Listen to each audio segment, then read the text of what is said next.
افغانستان میں بھی شوکت خانم ہسپتال بنائیں گے۔ وزیر اعظم عمران خان کی شوکت خانم ہسپتال پشاور آمد۔ افغانستان سے علاج کے لیے آئے مریضوں نے بہترین سہولیات پر وزیر اعظم کا شکریہ ادا کیا۔ وزیر اعظم نے اورکزئی جلسے میں اعلان کیا کہ حالات بہتر ہونے پر افغانستان میں بھی کینسر اسپتال بنانے کی کوشش کریں گے۔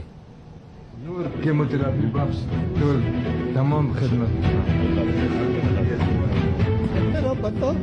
بیتا عملیات آپریشن دیده شکر می‌کردم از برکت شما دعای مادر مزار شریف خانم قدردان مردم هست یہ شفاخانه اسپتال محبت شفاخانه 30 سال میں مجھے پتا چل جانا چاہیے۔ اب تو میں خیر ڈاکٹر بھی بن سکتا ہوں تھوڑا۔ میں ابھی شوکت خانم کینسر ہاسپٹل گیا پشاور میں، تو مجھے افغانستان کے مریض ملے، مزار شریف سے آئے ہوئے تھے۔ انشاءاللہ افغانستان میں تھوڑے حالات بہتر ہوں، میں شوکت خانم کو کہوں گا کہ پوری کوشش کریں افغانستان میں بھی ایک کینسر ہاسپٹل بنائیں تاکہ مریضوں کو اتنی دور علاج کروانے کے نہ آنا پڑے۔